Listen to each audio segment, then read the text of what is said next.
5장.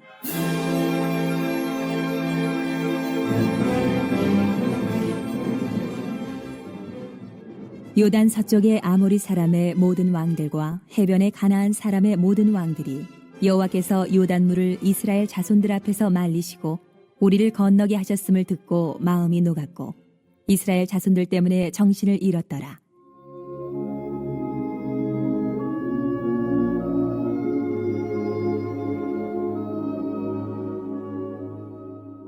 그때에 여호와께서 여호수아에게 이르시되 너는 부싯돌로 칼을 만들어 이스라엘 자손들에게 다시 할례를 행하라. 하심에 여호수아가 부싯돌로 칼을 만들어 할례 산에서 이스라엘 자손들에게 할례를 행하니라.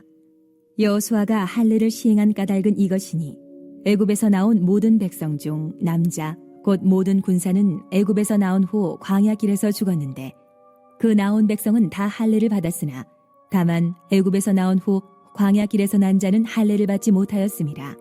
이스라엘 자손들이 여호와의 음성을 청종하지 아니하므로 여호와께서 그들에 대하여 맹세하사 그들의 조상들에게 맹세하여 우리에게 주리라고 하신 땅 곧 젖과 꿀이 흐르는 땅을 그들이 보지 못하게 하리라 하시매 애굽에서 나온 족속 곧 군사들이 다 멸절하기까지 40년 동안을 광야에서 헤매었더니 그들의 대를 잇게 하신 이 자손에게 여호수아가 할례를 행하였으니 길에서는 그들에게 할례를 행하지 못하였으므로 할례 없는 자가 되었음이었더라. 또 그 모든 백성에게 할례 행하기를 마치매 백성이 진중 각 처소에 머물며 낫기를 기다릴 때에 여호와께서 여호수아에게 이르시되 내가 오늘 애굽의 수치를 너희에게서 떠나가게 하였다 하셨으므로 그곳 이름을 오늘까지 길갈이라 하느니라.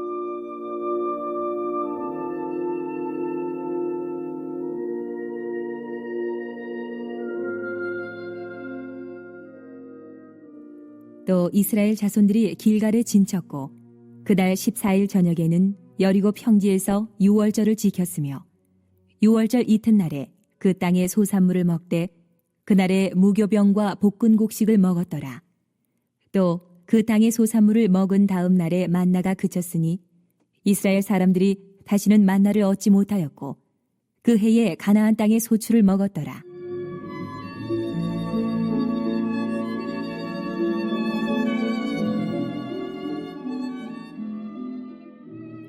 여호수아가 여리고에 가까이 이르렀을 때에 눈을 들어본즉 한 사람이 칼을 빼어 손에 들고 마주 서 있는지라.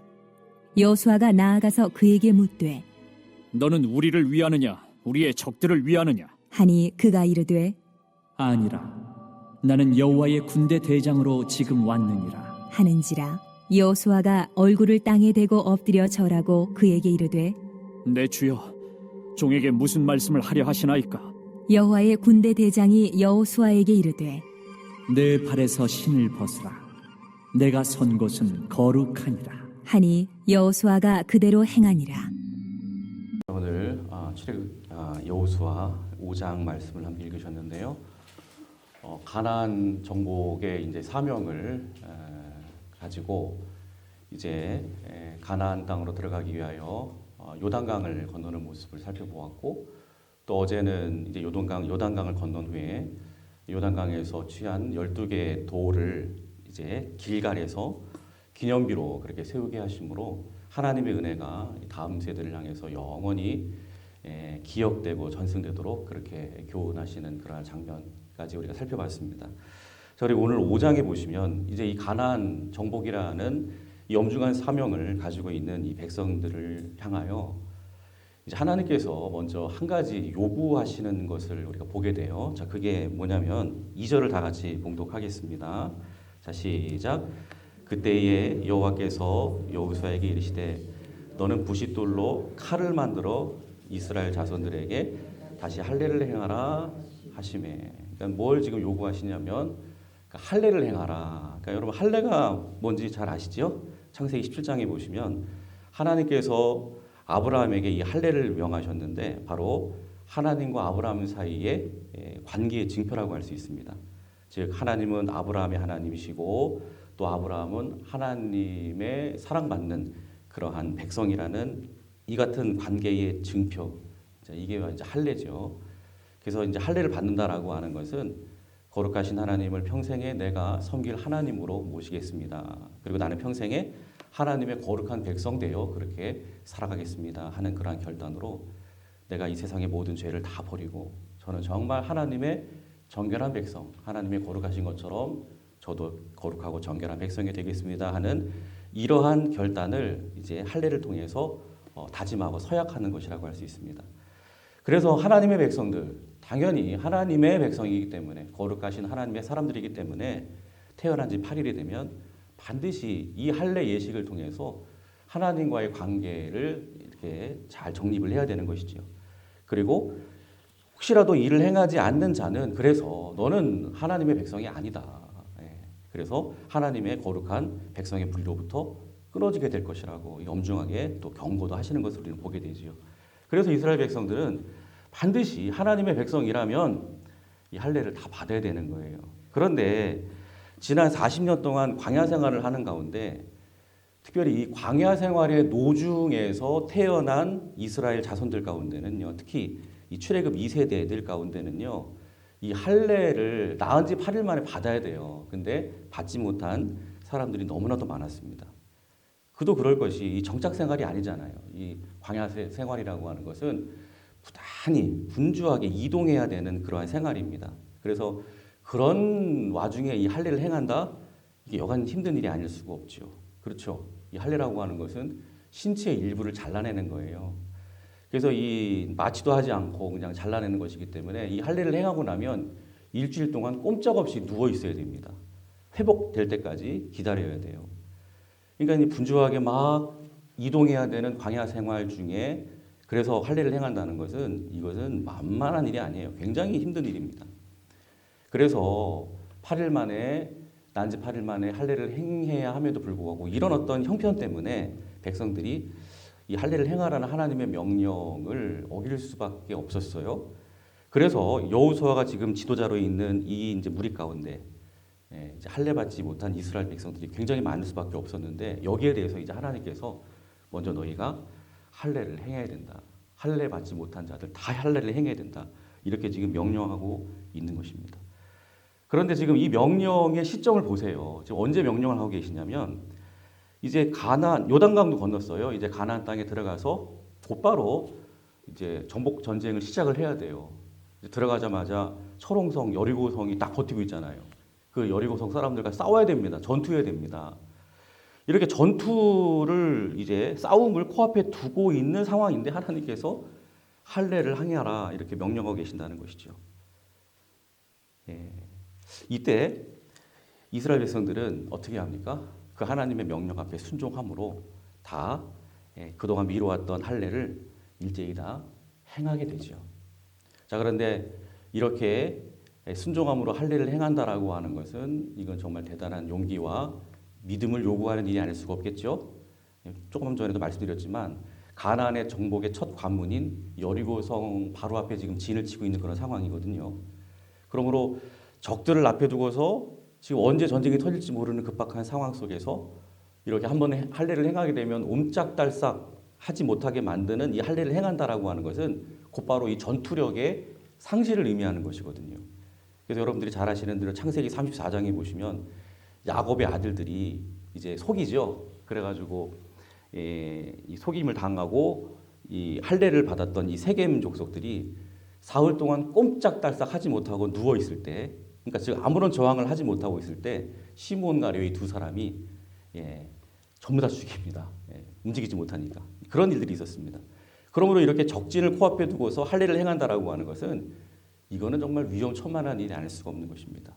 그럼에도 이들은 가나안 정복을 하기 전에 여리고성을 치기 전에 싸움을 하기 전에 먼저 이렇게 할례를 행함으로써 순종함으로써 하나님의 온전한 백성이 될 것을 하나님의 거룩한 백성이 될 것을 명령하시는 하나님 앞에 이렇게 절대적으로 순종하고 있는 것을 우리는 보게 됩니다. 뿐만이 아니에요. 우리 10절을 다 같이 봉독하겠습니다. 자, 10절 시작.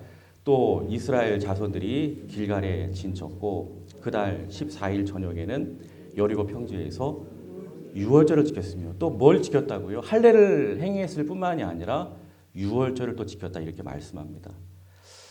여러분 유월절이 또 어떤 절기입니까? 하나님의 거룩한 또 온전한 백성이라면 반드시 지켜야 하는 그러한 절기죠. 즉 죽음의 재앙으로부터 구원해 주신 하나님의 은혜를 아는 진정한 하나님의 은혜의 백성이라면 반드시 지켜야 하는 절기. 이 절기를 지키면서 항상 나를 구원해 주신 하나님의 은혜를 마음 가운데 늘 간직하고 그렇게 사는 것이죠. 그게 하나님의 백성이지요. 늘 하나님의 은혜를 잊지 않고 가슴에 품고 살아가는 사람들, 하나님의 백성들이에요. 자, 그런데 이렇게 이스라엘 백성들이 할례를 행했습니다. 또 유월절 절기도 이렇게 다 지켰습니다. 그러면서 이제 하나님의 백성으로서 하나님의 그 백성으로서의 그 관계 이것을 잘 정립하게 될 때에 자 이제 어떤 일이 벌어지게 되냐면 자 13절을 다 같이 봉독하겠습니다. 자 13절 자 시작 여호수아가 여리고에 가까이 이르렀을 때에 눈을 들어 본즉 한 사람이 칼을 빼어 손에 들고 마주 서 있는지라 여호수아가 나아가서 그에게 묻되 너는 우리를 위하느냐 우리의 적들을 위하느냐 하니 그렇습니다. 이제 가나안 정복을 앞두고 있는 이스라엘 백성들 앞에 한 용맹스러운 용사가 칼을 빼어들고 딱 나타납니다. 이때 이제 여호수아가 깜짝 놀라서 너는 우리를 위하느냐 우리의 적들을 위함이냐 그러니까 당신은 우리를 위해서 온 지원군입니까? 아니면 우리를 정탐하기 위해서 온 적군입니까? 이런 질문인 것이죠. 이때 이 용사가 어떻게 말을 하죠? 우리 14절을 보니까 이렇게 얘기를 하죠. 그가 이르되 아니라 나는 여호와의 군대 대장으로 지금 왔느니라. 그러니까 이 사람이 누군가 하니까 하나님께서 이스라엘 백성들을 즉 가나안 정복 전쟁을 이제 실행해야 하는 이스라엘 백성들을 돕기 위해서 보내신 여호와의 군대 대장 즉 천군 천사들의 대장이었다라는 것을 우리는 알 수 있습니다. 그러니까 하나님께서 보내주신 거예요. 이스라엘 백성들이 할례를 행하고 또 유월절기를 지킴으로 인하여 하나님과의 관계를 먼저 온전히 정립했을 때 하나님의 온전한 거룩한 백성으로 이렇게 준비가 됐을 때 그때 하나님께서 강력한 지원군을 이렇게 보내주신 것입니다.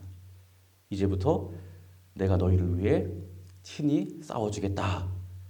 이 모든 정복 전쟁에 있어서 내가 나서겠다. 내가 앞서가서 다 모든 싸움의 승리를 위하여 내가 다 예비해주고 너희를 다 인도할 것이다. 이런 하나님의 강력한 메시지인 것입니다. 그렇습니다.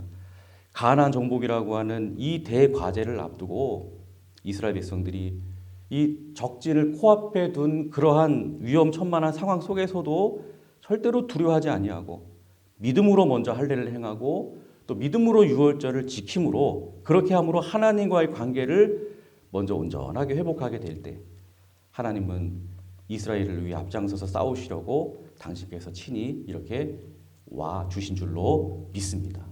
그러므로 이제 대신 싸워주시겠다고 오신 이 하나님을 따라 이제 그대로 나서기만 하면요. 우리 주님과 더불어 이 싸움의 현장으로 나아가기만 하면요. 여러분 백전백승 승리하게 되는 것이죠. 여러분 잊지 마십시오. 무엇을 하느냐, 즉 무엇을 한다라고 하는 것은 두의 문제죠. 뭔가를 실행한다. 이 두의 문제도 굉장히 중요합니다. 그런데 더 중요한 것은 무엇이냐? 바로 하나님 앞에서 무엇이 되느냐, 어떤 사람이 되느냐. 즉 영어로 B죠. B의 문제가 더욱 중요한 거예요. 그러니까 우리가 무엇을 하기 전에 어떤 사명을 감당하기 전에 먼저 되어야 할 모습이 있다라는 것이죠. 바로 하나님과의 온전한 백성, 하나님의 거룩한 백성, 합당한 백성이 되어서 하나님과의 관계를 먼저 온전하게 정립하는 것. 이렇게 하나님의 자녀, 하나님의 거룩한 백성으로 잘 준비되는 것. 여러분 이게 우선이라고 하는 것입니다. 여러분 출애굽기 4장에도 보시면 비슷한 그러한 요구를 하나님이 하시는 것을 보게 되죠. 하나님이 모세에게 사명을 주셨잖아요. 출애굽의 사명을 주셨습니다. 내 동포 이스라엘 백성들을 애굽으로부터 출애굽하라는 이 명령을 모세에게 주셨어요. 그래서 이 사명을 감당하려고 모세가 이제 나아가는데 갑자기 하나님께서 그의 앞을 딱 가로막고 모세를 갑자기 죽이려고 합니다. 되게 황당한 일이 벌어지죠. 아니 사명을 감당하러 하셔놓고 곧바로 죽이시겠대요. 이때 굉장히 이제 센스가 있는 그 아내 십보라가 얼른 아직까지 할례를 받지 못하고 있는 그 아들에게 할례를 행하죠. 그리고 그 포피를 이렇게 모세 발 앞에 이렇게 내놓으면서 당신은 내게 피난 편이로다. 하나님 앞에 그런 고백을 해요. 그러니까 이런 얘기죠. 하나님, 아들에게 할례를 행하지 않은 하나님과의 온전한 백성으로서의 그 의식을 행하지 않은 채 있었지만 이제 했습니다. 하나님과의 관계를 온전히 회복하기 위해서 따라야 할 그 모든 할례 예식, 피를 내는 이 절차 다 했습니다. 그러니 내 남편 사명 감당할 수 있도록 이제 허락해 주세요. 이런 고백인 것이죠. 이때 하나님께서 모세를 놔 주시고 이제 명령하셨던 그 사명의 현장으로 그래 사명 감당해라 하면서 보내시는 것을 우리는 보게 되는 것이지요. 그렇습니다. 여러분 잊지 마십시오. 하나님 앞에서 내가 뭔가를 하겠다는 게 먼저가 아니라 하나님 앞에서 먼저 하나님과의 관계를 잘 정립하면서 거룩한 백성으로 그렇게 온전히 서게 되는 것이 먼저라는 것을 늘 기억하시기를 바랍니다. 오늘도 이제 하루를 살아가면서 또 하나님께서 우리에게 주신 또 많은 일들을 감당하며 또 하나님의 기쁨과 영광을 위해서 우리는 살아가게 될 것입니다. 그런데 잊지 마십시오. 주님의 영광을 위해서 내가 뭔가를 하면서 사는 것도 물론 중요한 일이지만 그러나 우리가 먼저 앞서 해야 할 우선적인 과제, 오늘 주신 말씀처럼 바로 할례를 행하는 것입니다. 유월절 절기를 여러분 먼저 지키는 거예요. 하나님과의 관계를 먼저 바르게 정립하는 것입니다. 여러분, 우리 하나님은요, 당신의 사역을 위해서 모든 사람들을 다 쓰실 수 있어요. 약한 자, 강한 자, 부유한 자, 가난한 자, 건강한 자, 심지어는 병든 자까지도 뭐 남녀노소 할 것 없이 당신의 능력의 손으로 붙들어서 그 누구라도 강하게 당신의 영광을 위해 당신의 사명을 맡기며 쓰실 수 있는 그러한 분이시지만 그러나 잊지 마세요. 그렇다고 해서 아무나 그냥 막 무분별하게 막 사용하시는 그런 분은 절대로 아니십니다. 우리가 아무리 뭐 건강하고 뭐 공부도 많이 배운 사람이고 뭐 돈도 많고 뭐 하나님의 일을 감당할 만한 많은 그러한 뭐 재력과 그런 준비를 갖춘 사람이라고 할지라도 하나님 앞에 거룩하지 못하면 우리 가운데 죄가 있으면 거짓이 있으면 여전히 시기하고 질투하고 분쟁하고 있으면 그렇게 막 좌로나 우로나 치우쳐 있으면 즉 하나님과의 관계가 온전하지 못하면 쓰임받고 싶어도 아무리 우리가 준비가 되고 다 되었다 할지라도 절대로 하나님은 쓰실 수가 없는 것입니다. 여러분 이 새벽에 그래서 우리가 오늘도 기도합니다. 이 기도의 할례를 통해서 이 엎드림의 할례를 통해서 회개와 거룩의 할례를 통해서 여러분 하나님과의 관계 온전하게 그렇게 회복하며 나아가는 우리 모두가 되시기를 주님의 이름으로 축복합니다. 우리 하나님은 깨끗한 그릇, 정결한 그릇, 거룩한 그릇, 진실한 그릇을 사용하십니다.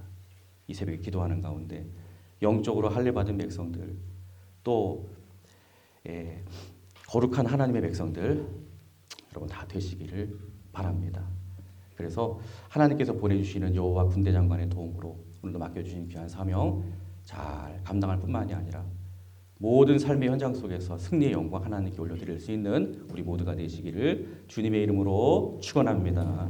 기도하겠습니다.